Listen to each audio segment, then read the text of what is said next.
You are listening to the Air Raid Hour with host Judge Mathis, dog, Tilt Money, dog, presented by the fine folks over at the Cover One Sports Network, dogs. Bills Mafia, let's go!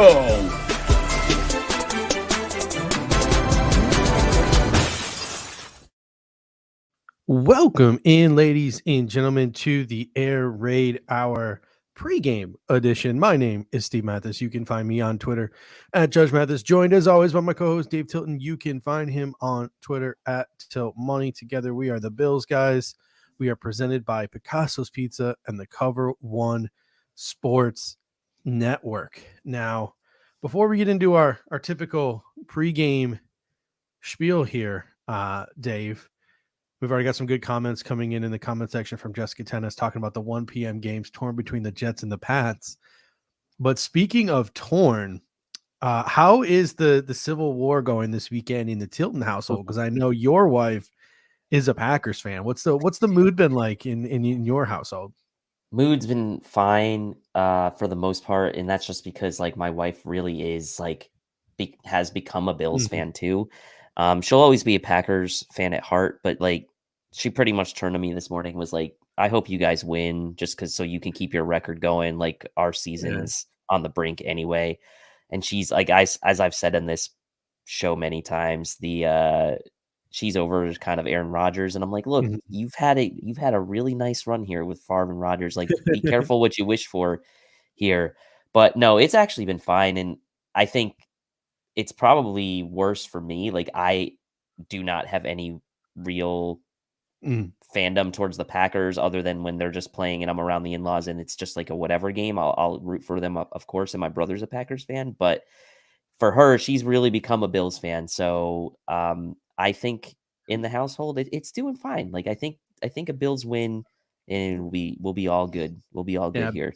Be a little different if they were 5-1 too, probably, right? Yeah, probably so. Let's take a quick glance at this game before we get into sort of the nitty-gritty details. Just looking at these two teams and how they stack up. I went into Football Outsiders and I pulled out the DVOA, and I'm taking a look at these two football teams. The Bills are first in total DVOA, and DVOA is a great statistic. Aaron Quinn always points it out. It adjusts for the competition you're playing. If you're playing good competition, it sort of bumps you up a little bit. Bad competition, it sort of adjusts to that. Bills are first in total DVOA. The Packers are 20th. On offense, the Bills are second, only behind the Chiefs. The Packers are 14th. On defense, the Bills are first. The Packers, despite all the names on their defense, are a whopping 25th in DVOA, and special teams, the Bills are 8th compared to the Packers 29th. This is a Packers team that were preseason favorites, yet according to DVOA and a lot of different statistics and their record are not living up to that preseason hype. They're 10.5-point dogs tonight. Statistically, it all makes sense. It does. But at the end of the day, it's still hard to fathom. What are your early thoughts on this game and this 10.5-point spread? It's a lot of points against a team that's led by Aaron Rodgers, and I know they are down guys. Lazard's not playing. It's kind of a hodgepodge group of receivers, TBD whether Christian Watson will play, but they got Sammy Watkins, they got Romeo Doubs, and Cobb, I believe, is also out, if I'm not mistaken. So they're going to be rolling in there with their top two of Sammy Watkins and Romeo Doubs, and they have Tunyon. But ultimately, this comes down to, I think, what the Packers probably do best when they're playing their best, and that's using that two-headed monster, Aaron Jones and A.J. Dillon. And I think as much of a ego check as it might be for a guy like Aaron Rodgers, like if you're the Packers and you're coming in this game, like that to me is at, high level what I would be thinking about if I'm trying to keep this game, limit the Bills' possessions. But it does make me nervous a little bit just because it is a big number. Big numbers like that typically are not covered. Not saying the Bills won't win. Obviously, I'm going to predict them to win, but it is still Aaron Rodgers. It's in prime time. He's going to be pissed off after last week, and that can take you so far. But ultimately, I don't think the Packers have the horses to run with the Bills tonight, even if they do have Aaron Rodgers, because it's not like at this point having Aaron Rodgers against the Bills is even an advantage for them because we have Josh Allen. So Yeah. I am always have that little bit of nervousness in the side of me for sure, but like this is a game the Bills should come out and really Mhm. dominate in my mind. Yeah, we got Garbage Ale coming with a great point. He says they're going to have to slow down the pace and play at a turtle speed in order to win this game. That will be like, I think the Packers game plan. We'll obviously get into the details of it, the weeds of it more, but they do still have guys like Aaron Jones, AJ Dillon, etc. But that's a great point there from Garbage Ale. And Jessica Tennis comes in and says the Bills will go up early. It's all over. Packers will fold. That's got to be the key for the Buffalo Bills. They go up early. Packers have to leave that run game, check that run game at the door and throw to Romeo Doubs and Sammy Watkins. And, Roy Collins comes in and says Robert Tonyan isn't shabby. He's still coming back from that ACL. And I like Robert Tonyan. He's still recovering from that torn ACL. I don't think he's all the way back yet. He's not the tight end he was before that tear. So while he's still a quality tight end, I don't know if he's a game changing of tight end Packers here in this offense. And the Bills have played a lot of good tight ends this year, right? I mean, we played Mark Andrews and Yeah, I think Travis we're fifth in Kelce. DVOA against tight ends this year. So as I do agree, Tunyan's not Mm-hmm. shabby, and he can be a nuisance in the red zone. The Bills are not going to be scared of him. Even other like middle tier guys like Freiermuth and others, like they've done a pretty good job against the tight end this year, which is new for the Bills, obviously, but that's a welcome sight to see. We got Randy Harbin coming in saying Lazard is their leading receiver and he is out. And yeah, that's a big one for them that now sort of makes Amari Rodgers have to get on the field more. Could Samori Toure have to play more? Who knows like what the Packers are going to do with that third wide receiver when they have to go 3 wide receivers. And that's why the Bills getting up early, forcing them into 11 personnel and out of 12 personnel could be key for this football game. But speaking of injuries, we're doing things a little bit differently today. We're doing the pregame show here before the 1 p.m. game. So you guys can go enjoy the 1 p.m. and the 4 p.m. games, but we will be back, and we'll be back on Twitter Spaces at around 7 p.m. this evening from the Air Raid Hour, the Bills guys account, to sort of break down the game day inactives. You guys can come on as speakers and we can chat a little bit, have a little bit of an extended pregame. So look out for that on Twitter at 7 p.m. But to just quickly run down the injuries for today, the Bills are without Spencer Brown. So you're going to see Justin Murray active probably for the first time, and David Quessenberry is likely going to slot in as the starting right tackle. Taiwan Jones is questionable. So that's all the Buffalo Bills are really dealing with from an injury standpoint. The Packers, on the other hand, are a much different story. Randall Cobb, who you just mentioned, just went on injured reserve. Shamar Jean-Charles is going to miss this game. Alan Lazard is going to miss this game. Both David Bakhtiari, their left tackle, who missed last week, could again miss this week, even though they rested him to make him likely play this week, but he will be playing hurt. Hasn't been the same since that knee surgery he had last offseason. Elgin Jenkins, their left guard, is questionable. Christian Watson, their other receiver, is questionable. And Rashawn Gary, coming off of concussion. He was a full participant in practice on Friday, but he is also questionable. So the Packers are pretty dinged up, and we'll get into the weeds of who is and who isn't playing tonight on Twitter Spaces at 7 p.m. So join us there. All right. So now we're going to get into sort of the pregame show, what the Buffalo Bills need to do on offense, what the Buffalo Bills need to do on defense. But before that, this show brought to you by Picasso's Pizza, 4 great locations in Williamsville, West Seneca, Lancaster, and Blaisdell. Buffalo Pizza since 1980, that hand-cut cup and char pepperoni. You can order online at picassospizza.net. And if you're an out-of-towner like us, you can even get it mailed to your home. And I can tell you from experience, it's just as good as getting it fresh from the restaurant. Again, that is picassospizza.net. All right, let's get into the heart of this pregame here. And we're going to start with the Buffalo Bills defense versus the Green Bay Packers offense.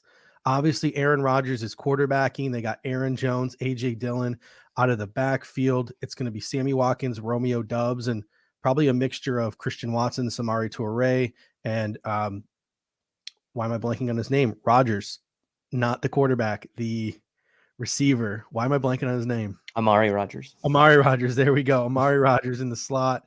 Robert Tonyan, obviously. Mercedes Lewis will come out in some 12 personnel. Joseph DeGuara will come out as well.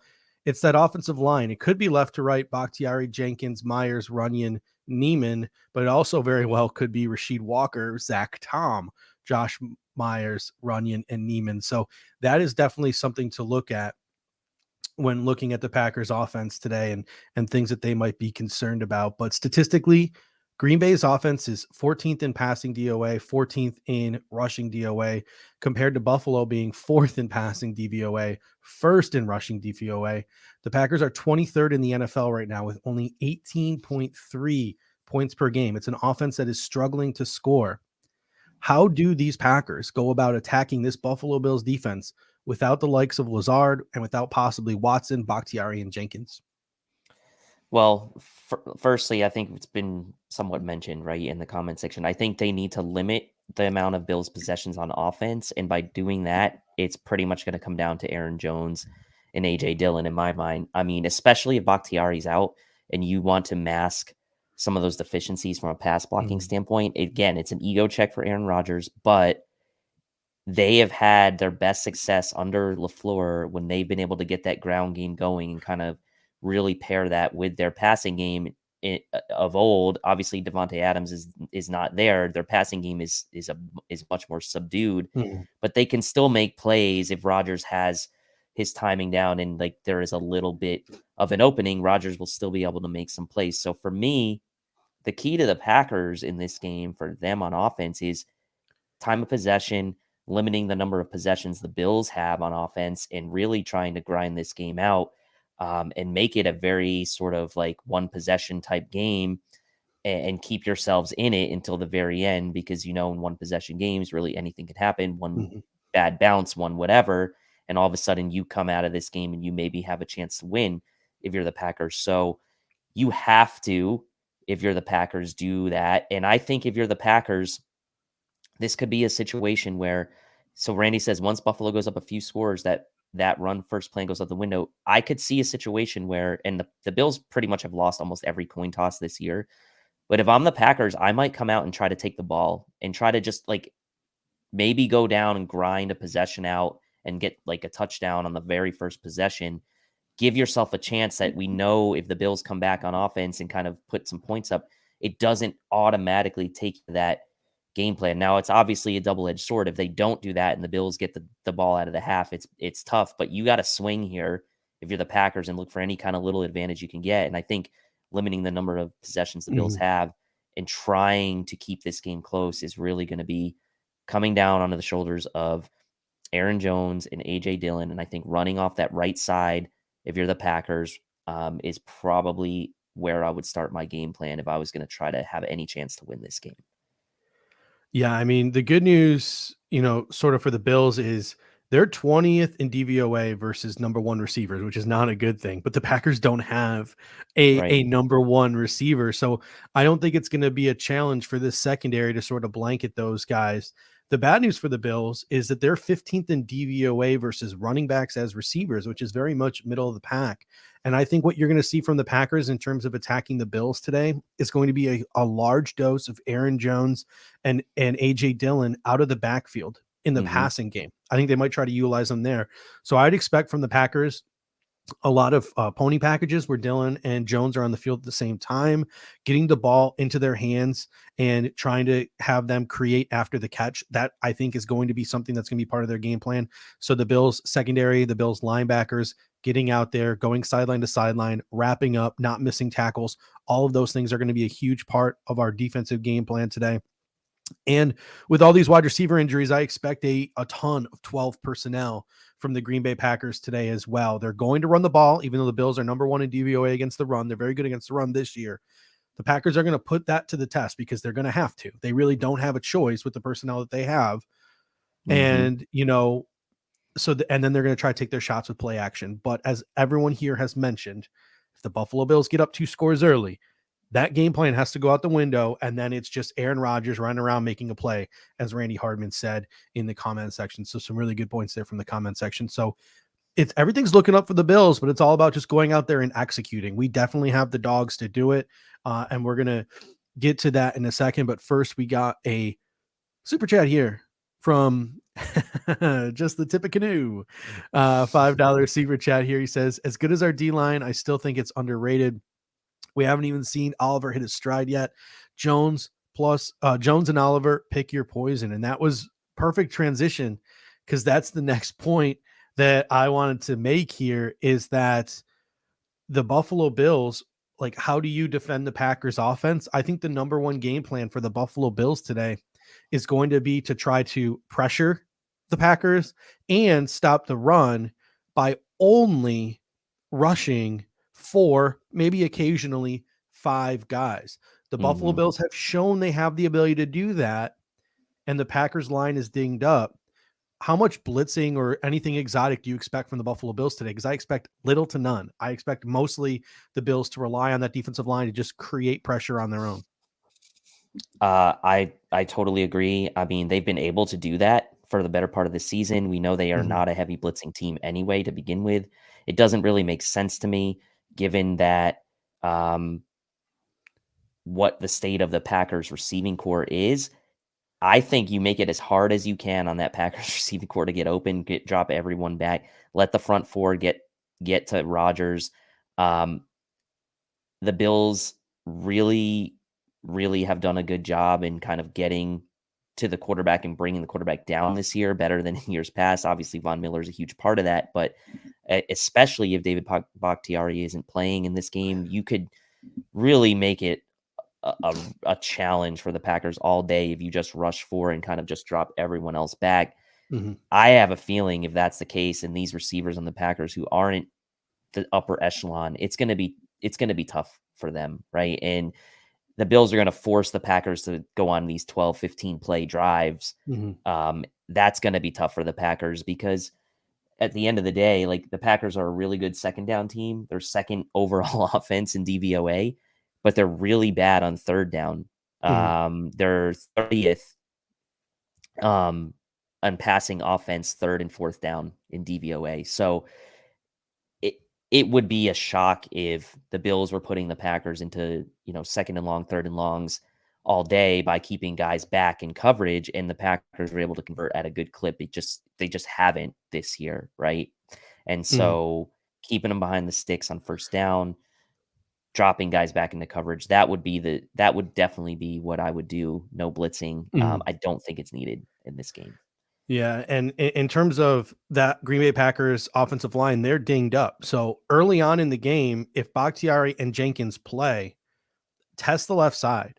Like, test just to see just how healthy those two dudes are on the left side. And if they prove their worth, if they prove they're healthy, then you flip your attention over to the right side, where it is Runyon and it is Neiman, and throw the kitchen sink at those dudes. Flip Von Miller over to the left end and let him pass rush against those guys. Utilize Gregory Rousseau inside a defensive tackle like they have been, to sort of create some havoc and put Von Miller to the right of him at left end. Run stunts, run some A-gap blitzes with Matt Milano or Tremaine Edmonds. Just confuse the heck out of that offensive line. I think that could be one of the keys to the Buffalo Bills, especially on third down. As you just mentioned, there's such a poor third down team. Causing that chaos and confusing the heck out of that offensive line on third down could be huge. All right, let's take a look now at the Buffalo Bills offense versus the Green Bay Packers defense. Obviously, we know who the Buffalo Bills are rolling with today, outside of the fact that David Quessenberry is now in for Spencer Brown, who is injured. But looking at the Packers, their front seven is, on paper, good. I mean, Preston Smith, Rashawn Gary, if he plays, they've got Dean Lowry, they've got Clark, they've got Jaron Reed, they've got Devontae Wyatt, Tedderell Slayton coming off the bench, they've got Kingsley and Agbury. They got some good dudes up front. They got Campbell, who was an all-pro linebacker last year. They got Quay Walker, the first-round draft pick. And then the secondary, it's Jair Alexander, Eric Stokes, Rasul Douglas, Darnell Savage, and Adrian Amos. I mean, on paper, that is a really good defense. They're sixth in yards allowed at 322.7 per game, 14th in points at 20.9 points per game, which is not bad. But as a bunch of people mentioned, they're struggling in some areas, and we'll get to it. But what are your initial thoughts on this Packers defense? Yeah, Packers defense, There's when I was prepping for the show, this may be different now after the Thursday game because I was Mhm. doing this before the Thursday game. They were the number one pass defense in the NFL based on yards per game Yep. allowed. I think they were under 200 yards per game allowed passing defense. But they really struggle against the run on first and second down. They're 28th and 31st in Mhm. DVOA on first and second down run D, and they're fifth in third down passing defense. So it's really their first and second down defense, I think, where you're going to end up having success against this Packers team. And I know you mentioned a lot of those names there. I actually think, as much as the matchup would tell you, like, try to run the ball on first and second down if you're the Mhm. Bills based on statistics, I would actually come out and throw the ball on early Mhm. downs if I was the Bills. Like, I want to put the Packers in pressure situations all night, and I want to test that pass defense early. They are only 18th and 22nd on first and second down pass DVOA, so like they can be had. And then I think as the game wears on, and if you build up a lead, then all of a sudden that first and second down rushing offense against this pretty bad rushing Mhm. defense on early downs for the Packers can kind of really put them in a tough spot as you kind of go further into this game. But on paper, you're right. They have a very good defense. Their offense, it's weird to think that the Packers offense is not as good as the Packers defense based on the history of the last 20, 25 years of the Mhm. Packers franchise, but that's where we are right now. They have Yeah. some guys that can get after the quarterback and they have a good pass D, but knowing what the Bills have done against other good pass Ds this year, Rams, etc., like it it doesn't scare me as maybe as much as it once would have in the past. So I, I think that, again, the opposite of Mhm. what the Packers want. I think the Bills getting up early on this Green Bay defense is really what they want to do. It's just going to feed right into Mhm. um, both sides of the ball for the Bills and kind of their advantage. So Green Bay defense, very good on paper, like you said, but I do believe the Bills should be able to move the ball on this defense. I don't envision them struggling a ton. Yeah, and it's interesting you mentioned passing the ball on first and second down despite their troubles against the run on first and second down too, because Packers are giving up 139.6 yards per game. That's 27th in the NFL. Running the ball, at least traditionally, has not been the Bills' MO, but we saw it last week against Kansas City. Tommy Sweeney was activated to ensure that the Bills could run 12 personnel, even if Dawson Knox had to leave for injury. That was Mhm. where the emphasis was on the early downs, was on 12 personnel. And they integrated that pin and pull stuff. Devin Singletary had a huge first half. So you saw the Buffalo Bills utilize and integrate that traditional running game early because that was the Chiefs' weakness. But you're saying here, even though the Packers are showing that same weakness, you might want to Well, be able to throw on them because it's so difficult to throw on them on third downs. That's really interesting. yeah, and I mean, it's not like they're spectacular Mhm. on first and second down against the pass, right? They're still only 18th and 22nd, respectively. So I think, and it's not going to be like this all game, I don't think, but I think Mhm. early in the game, it's like almost the opposite of what they did against the Chiefs, where they ran it early and kind of pass late. I'd like to maybe see them pass early and run late, kind of maybe taking a little bit of a different approach here, getting that lead and then kind of salting it away against that pretty weak first and second down run D for the Packers. But Mhm. again, that's just something, that was just kind of my view on this. And like, primetime game, I could just see the Bills coming out throwing early. Like, I Yeah. just have that feeling. I could be way off. They could come out and run the ball with Devin Singletary, I mean, six, 7 straight times. But they'll mix it. I don't think you're going to see him run it 6, 7 straight times, but I do think there will be I like what you're saying because I mean I've been watching football games all weekend, whether it's college or even in the pro the game this morning in London. I just every time someone runs the ball on first down, I just get so mad. And then I see some people like running the ball on first down, and then I see them running the ball on second down, and then I see them throwing like a bubble screen on third down. And I'm just thankful we have Josh Allen as our quarterback. We don't have to worry about any of that because it's just so painful to watch. And I remember as a Bills fan watching teams just give up for field goals and things like that. So it's just it's nice to watch. And I mean, you're dead on with a quarterback like Josh Allen. You could throw on whatever down from whatever distance that you want. So the Buffalo Bills should take advantage of that. If the Packers are really good on third down passing defense, get your chunk plays in on first and second down. But I think the Buffalo Bills do have to have that threat of a run game, run it, Mhm. mix in the run a little bit, maybe a little bit more than usual, maybe not to the Kansas City level, but still to an extent, just so Yep. you're getting those DBs to creep up. Speaking of the DBs, Green Bay is 28th in DVOA defending opponents' number one receiver. They are Which is not very weird, good, isn't it? which is Considering they weird. have Jair Alexander. I mean, it's a Well, little I mean, weird. they got absolutely torched week one against the Vikings, and Jair Alexander was pissed. He was like, "Hey, it's not my call not to follow him. You know, we play zone, whatever, like this. Like Jair Alexander was legitimately mad at the coaching staff for their game plan against Justin Jefferson week one. Um, but yeah, DVOA defending opponents, they're 28th. The Bills have practically two number one receivers in Stephon Diggs and Gabriel Davis. So the expectation should be that one of them has a monster day today based on these sort of advanced statistics. What's your prediction on who it will be? Will it be Stephon Diggs who goes off, or will it be Gabriel Davis who goes off today? I think both, honestly. I think Diggs Mhm. will. I think Diggs will get a lot more volume. I think Diggs has a good chance to score and go over 100 yards. I do expect there to be a few chunk plays to Gabriel Davis, maybe on early Mhm. downs, like I suggested. But I think that I learned my lesson in week one. I think when I thought, okay, maybe Jalen Ramsey treatment on Stephon Diggs would kind of make Gabriel Davis the focal point of the passing game, and that Mhm. didn't happen. So until such a time where Gabriel Davis really outvolumes Stephon Diggs, which probably won't ever happen, I'll give the Mhm. edge to Diggs. But that doesn't mean that Davis can't have one of those, 3 or 4 catches for 80 yards and a touchdown type games. But I think throughout the evening, it will be mostly Diggs. Yeah, definitely. Looking, we got a comment here. Just the tip of canoe comes in and says, "I can't wait to see Knox get going this Mm, season."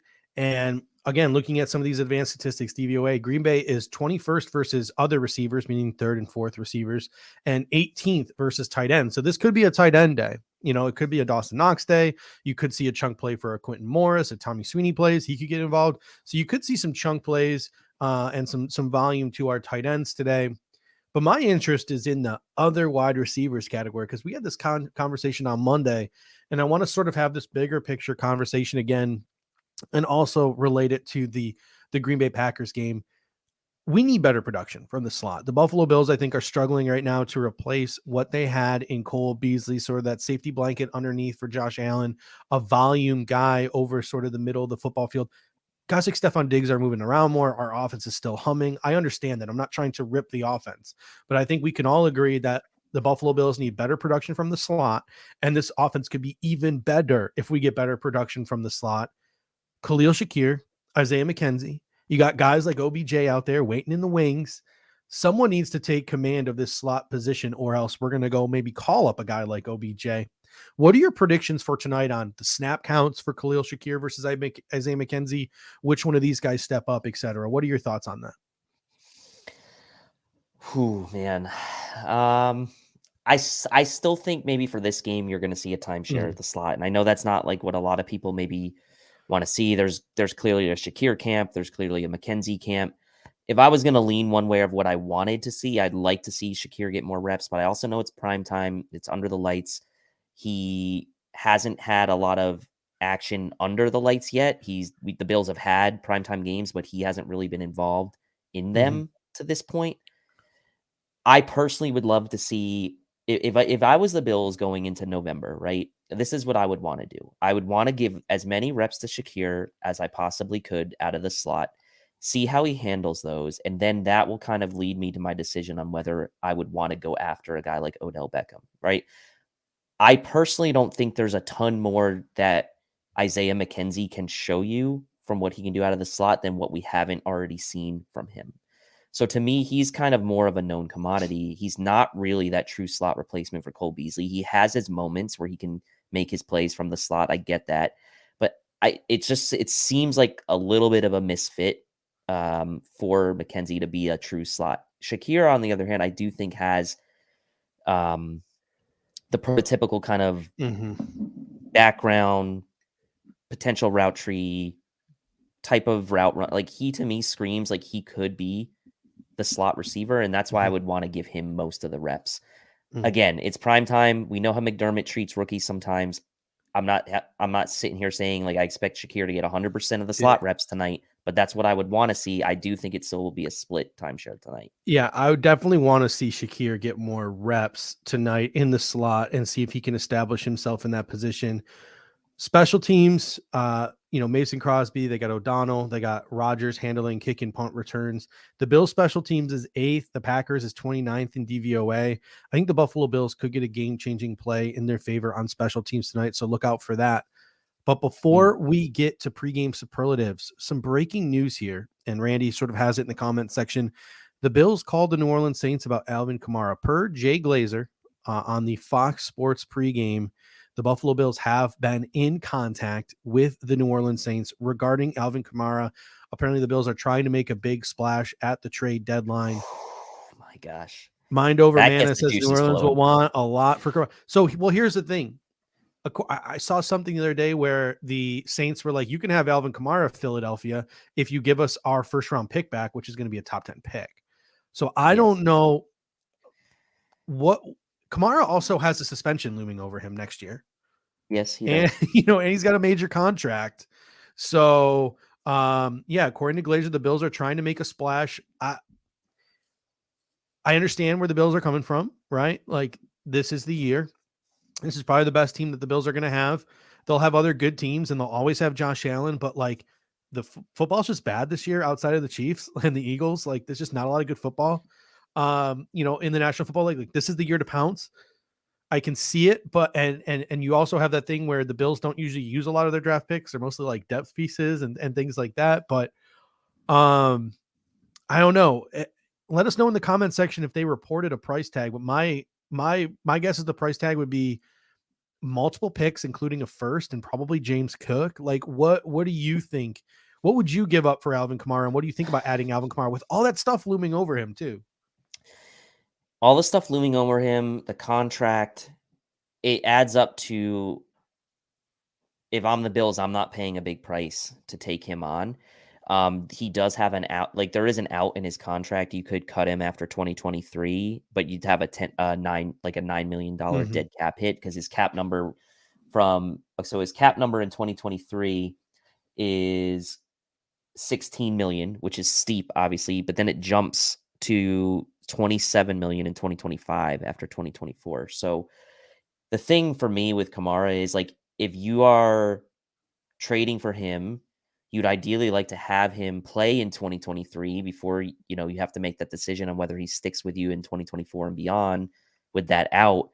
But he might not even play in 2023, depending on when this suspension stuff comes out. And if he does play in 2023, it could be an abbreviated season, right? It could be that he's missing a chunk of the season. So if you're the Bills and you're looking at this acquisition of Kamara, like you're probably only doing it for 2022 and that's it. Anything you get beyond that, it's going to have to be worked out numbers wise, and it's going to be a tall order. So I wouldn't be giving up a first round pick for Alvin Kamara in 2022. So now we got Ari Mirov for My Sports Update. So I can't watch the Jay Glazer video because we're obviously live. But according to Ari Mirov, the Bills called the Saints about Alvin Kamara this week, but were rebuffed per Jay Glazer. Buffalo appears to be in the running back market before Tuesday's trade deadline. So it appears the Bills were rebuffed, according to Jay Glazer. Doesn't mean the Bills can't call back and offer something different, etc. But to me, this is another example of Brandon Beane literally he always checks in. He doesn't want to be that. He doesn't want to see a trade go across the waiver wire and be like, damn, I would have done that. So when he hears a rumor, when he does his due diligence. When he hears a rumor, he makes the phone call. He picks up the phone and he calls. And when you pick up your phone and you call, all of a sudden the other team now can use your name and you're, to sort of drum up a bigger market. Agents can use your name to drum up a bigger market. Insiders get your name. I think that's why you see the Buffalo Bills attached to so many of these deals. That contract will be very hard for the Buffalo Bills to make work. That suspension looming over him next year will be very hard for the Buffalo Bills to swallow, especially by giving up a ton of picks. I would put the chances of the Buffalo Bills acquiring Alvin Kamara at like less than 5%. And I think that might even be more generous, but it does tell you the Bills are in the market. I would love Josh Jacobs. I would love Kareem Hunt. Like, I want no part of Cam Akers. I really like. I don't even know if I want Antonio Gibson, to be honest with you, because I'd rather just play James Cook more than go get Antonio Gibson. To me, it's Jacobs and Hunt would be the two guys that interest me the most. But yeah, it appears that the Buffalo Bills are active before this trade deadline. If the trade deadline passes, they also still have that Odell Beckham Jr. Card to fall back on as well. So should be interesting couple of days here. And hopefully the Bills aren't too distracted. We know they're not. And they'll have a big game here on Sunday Night Football. So let's get into it. Ladies and gentlemen, it's time for our pre-game superlatives. What we're going to do is we're going to go through and we're going to hand out a number of sort of pre-game predictions, pre-game superlatives. You guys are more than welcome in the comment section to join us and give your predictions for each of these superlatives, and we'll read those off as well.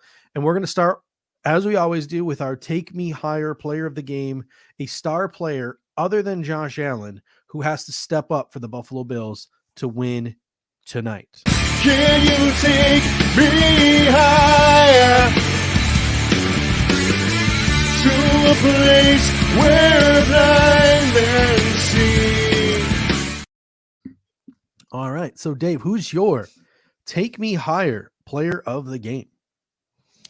Yeah, I think the breakout's coming tonight for the man that just got paid, and that's Dawson Knox. I think tonight is the night that we see Dawson Knox finally break out in 2022. A little bit more further removed from that injury. Maybe mentally a little bit further removed from obviously some of the off the field tragic things going on in his life. And I think in prime time, Dawson Knox has showed up in some of these big primetime games, right? He showed up in the playoffs in primetime. He showed up against the Chiefs last year in primetime. And he's had some big moments in primetime games, and I think he's due for a breakout. Obviously, you talked about the Packers not being great against number one wide receivers, but they do still have that number one pass D. They still do have Jair Alexander, Rasul Douglas, good safeties.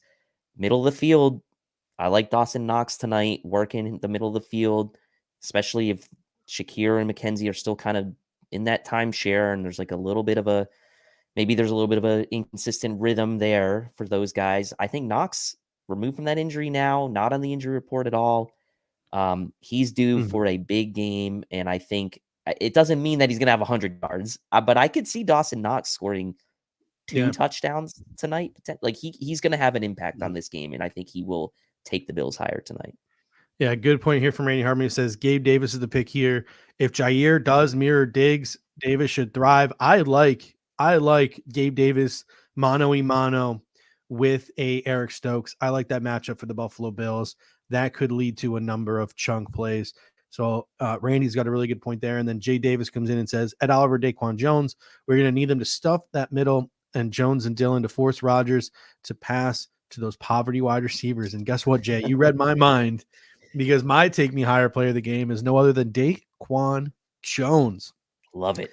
Buffalo Bills need to stuff the run and pressure with a four-man rush, to play some solid defense today. Jones is integral to doing that. He is going to be the guy who frees up Ed Oliver, Jordan Phillips, Von Miller, Gregory Rousseau, Matt Milano, Tremaine Edmonds. All those guys are going to be the big flashy ones who get the sacks. And we're going to talk about after the game as, turning the tide. But it's going to be Daquan Jones who allows all of that by doing what he does and taking up those double teams and wreaking havoc in the middle of the defense. And Jessica Tennis comes in and says Jordan Phillips. It always seems like in primetime games, he steps up.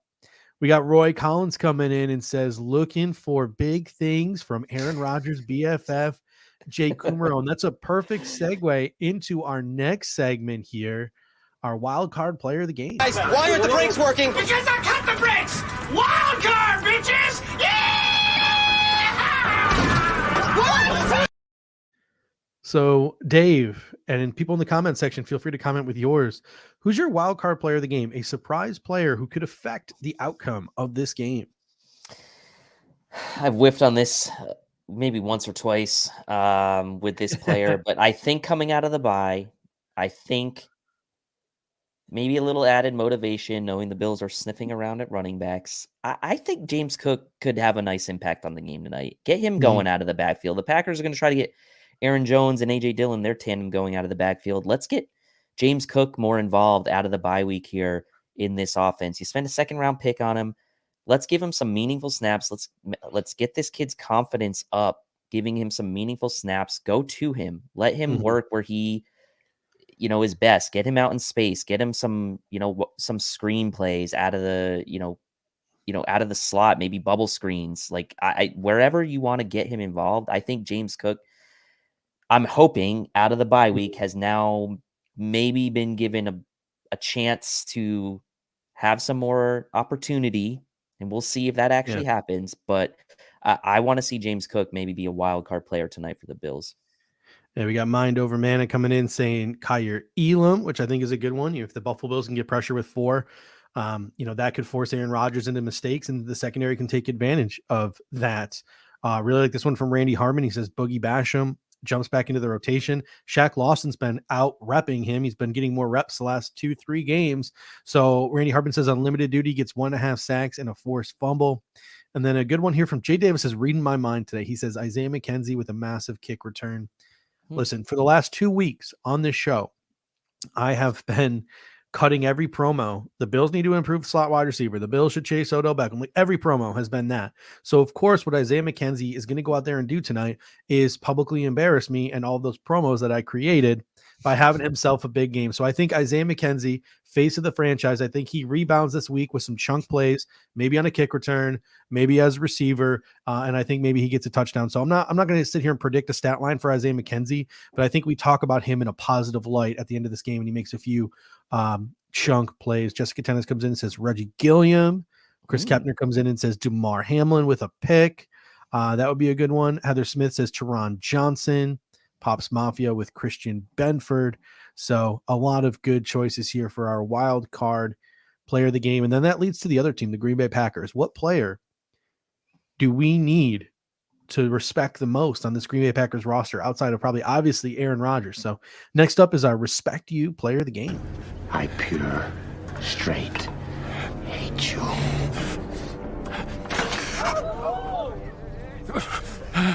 But God damn it, do I respect you. All right, Dave, who is your respect you player of the game? And we already got someone coming in here and saying Rasul Douglas. Yeah, that's a good one. I think if he plays, which I think he will since he had full practice, I think Rashawn Gary has to be a guy you keep your eye on. He was a guy we were kind of like lukewarm on, I would say, in the pre-draft process. I think we kind of liked him, but we weren't like really loving the cost it was going to take to get a guy like that. But he's really kind of proven that he's a good player in this league, and he's made some plays. And Jay says Rashawn Gary, if he plays, is no joke, and he is no joke. That right side of that Bills offensive line is going to be down Spencer Brown tonight. How is David Questenberry going to handle himself over there with Rick Bates next to him? Like that could be a problem for the Bills. So I'm going to say Rashawn Gary is a guy you definitely need to keep your eye on if he plays tonight, and he could create some problems for you. Yeah, Mind Over Man comes in and says Rodgers has been off so lately, so you can't even exclude him from this category. You can put him in this category, and he's saying Aaron Rodgers. Yeah, and Pops Mafia comes in and says stop the Packers running game. I put here as my respect you player of the game, I'm going with Aaron Jones, not just as a runner, but as a receiver. You know, he can change the game in just 1 or 2 plays. Like he can flip the field, he can pop off a big play and get you some points from pretty much anywhere on the football field. So I'm going with Aaron Jones. He's the engine that drives this offense right now. That it's a great offense, but Aaron Jones is the guy who can make some game-changing plays just by getting the ball simply in his hands. So I'm going to go with Aaron Jones as as my respect you player of the game. And that leads us to our sizzling hot takes. What is our hottest take heading into Sunday Night Football against the Green Bay Packers? Don't forget to hit us up in the comment section with your hottest takes for tonight. Oh my God! We're having a fire sale! Oh, the burning! It burns me! Evacuate all the school children! Ah! Oh, me! This isn't a fever! Sing, Gray! Can't even see where the knob is! All right, Dave, what is your hot take? We've already got Pops Mafia coming in with 4 Bills sacks. What is your hot take heading into this game? Troy comes in as well with Bills get 4 sacks. So you mentioned the Packers scoring right around 18 points a game, a little over, I think. we played the Steelers. My hot take was they were going to score under 10 points. They scored 3 points. My hot take for tonight's game is the Packers will score 13 or less points in this game. It's 5 below their season average, and a 13-point game from a Packers offense. Aaron Rodgers, struggling or not, I think is a feather in the Bills' cap defensively, regardless of who their receivers are. I think you hold this Packers defense to 13 or less points by getting them out of their game plan and their, well, I shouldn't say, I don't know their game plan, but getting them out of what their supposed game plan should be. And that's kind of dragging this thing out. Bills go up early. Packers score 13 or less points in this game is my hot take. I was going to say Travis Snyder has the hottest take of all. He has no hot take, but he did follow that up with this game is the deciding factor on whether or not we trade for a running back. But then Jay Davis comes in and says Motor will end the running back rumors with a rare 100-yard game. So we got 2 conflicting hot takes there. We've also got one that says maybe Shakir. So maybe Shakir has a big game today as well. But I'm actually going with Randy. I'm going to go a step ahead of some of the people who said 4+ sacks. And Randy comes in and says maybe not a hot take, but I'm going with 6+ sacks for the Bills D and 400 yards. Plus 4 touchdowns for Josh Allen in this game. I'm just going to stick with the first part, the defense. I'm going. My hot take is going to be 6+ sacks for the Buffalo Bills today. That Packers offensive line is dinged up. The Bills get an early lead, and Rodgers is forced to throw, and those guys just get a chance to eat the entire second half of that football game. So I'm going with the Buffalo Bills, 6+ sacks. I think if the Bills do get 6+ sacks, then mine probably is true that they're getting 13 or less points. Roy Collins comes in and says Sammy Watkins gets 2 touchdowns and a key to the city. I would have loved that prediction like 10 years ago. DF Forever comes in and says Knox 150 yards, 2 touchdowns. That would be a big one. Definitely be living up to the contract with a day like that. And that leads us, ladies and gents, to our final. Oh, we got another hot take. Troy comes in and says Josh will sit the entire fourth quarter. Case Keenum game, baby. Case Keenum more touchdown passes than Aaron Rodgers in this game.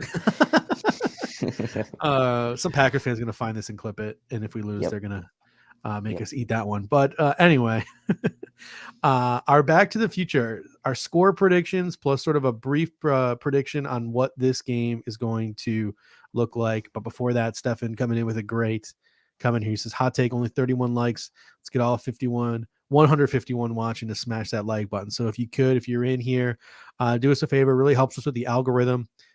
This show will be available on demand from about 1 p.m. to the 8 o'clock kickoff. So get as many eyeballs in this as possible. If you want to help us out, smash that like button, maybe even leave a comment, not in the live chat, but after the show as well. All those things help drive the algorithm for us. So they super help us out if you can do that. And that leads us to our final segment of the show, our game prediction. We're sending you back to the future. Back to the future! Back to the future! Back to the future! Back to the future! Back to the future! All right. Paint a picture for us, Dave. And ladies and gentlemen, the comment section with Jay Davis already coming in saying 38-13 Bills, but 31-7 at the half. Paint a picture for us, Dave. What's this game going to look like? Paint a picture. The Bills lose yet another coin toss. The Packers decide to kick instead of taking the ball because they want the ball, even though they shouldn't. But the Bills go ahead and make them pay, score on the first drive, and it's basically smooth sailing, I think, from there out. I do think the Bills will keep the Packers at arm length for most of this game. I think that they'll go into the half maybe with a multi-possession lead. And I think that this Bills team is ready to put another feather in their cap and make another statement game on primetime. I will say, leading up into this whole week, I was a little nervous.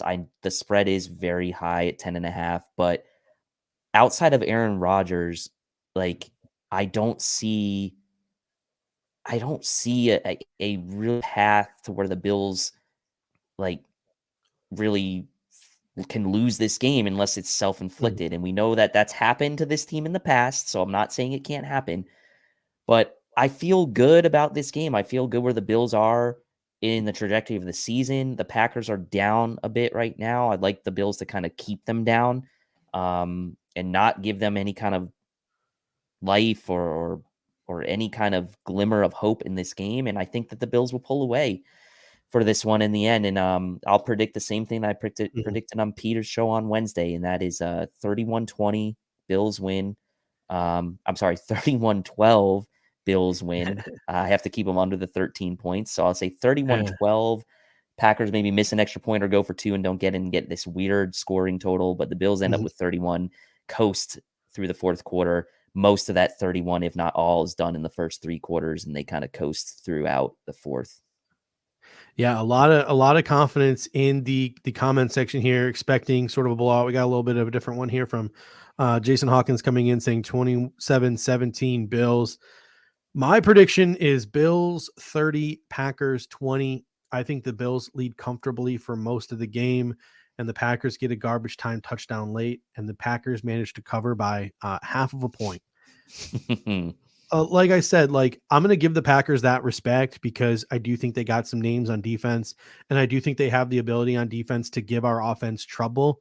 But I look at that Packers offense, and I can't envision a world where a Leslie Frazier coached defense, and with that front seven, the Buffalo Bills having an inability to shut down a Packers team who are that banged up on the offensive line. If we do this post-game show tomorrow and the Bills lose and the Packers put up 40 points on us, that's a motivation issue. That is a execution issue. Like something went horribly, horribly wrong for that kind of stat line to be put up. So for me, I'm going Bills 30, Packers 20. I'm giving Packers probably some respect that I shouldn't, but I am going to do it because I do think they have some names on that defense that could potentially give the Buffalo Bills some struggles. But at the end of the day, I do think the Bills win this one. And I do think they win it comfortably. Before we head out of here, there's a great comment in the comment section. Someone said over under on the punts for Sam Martin in this game. So we want to play this little fun game before we head out. What's the over under? How many punts do you think Sam Martin has today? I'll put the over under at 3. 3. There we go. I'll say it's a push. I say it's exactly 3. Yeah, I was going to push and say 3 as well. I think Sam Martin will be. I think the Packers could shut us down in the red zone because we've had some red zone struggles. I think you could see Tyler Bass a little bit more active in this game. Like my prediction was 30-20, meaning the Buffalo Bills would kick what? 20. I'm barely bad at math. 21, 24, 27. There are 3 field goals in this game. So there we go. That was embarrassing. But the Bills, in my prediction, the Bills kick 3 field goals in this game. So I think there is a chance that you could see Tyler Bass a little bit more active as a field goal kicker. But then again, the Buffalo Bills have been like super aggressive. Like if it's 4th and 1 at like the 20-yard line, they're like, screw it, we're going for it. Like they're not kicking field goals this year. So that should be an interesting thing to see as well. Just a reminder to the people, smash that like before you head out of here. Super helps us with the algorithm. We will be back on Twitter Spaces at 7 p.m. to talk about the inactives list. So before we head out, we got a couple more minutes here before the 1 p.m. game starts. I feel like the roster, if Taiwan Jones doesn't play, I think Baylon Spector slides into Taiwan Jones' spot. Easy peasy, right? I think that if Taiwan Jones does play, Baylon Spector and Brandon Bryant are the locks almost to be inactives.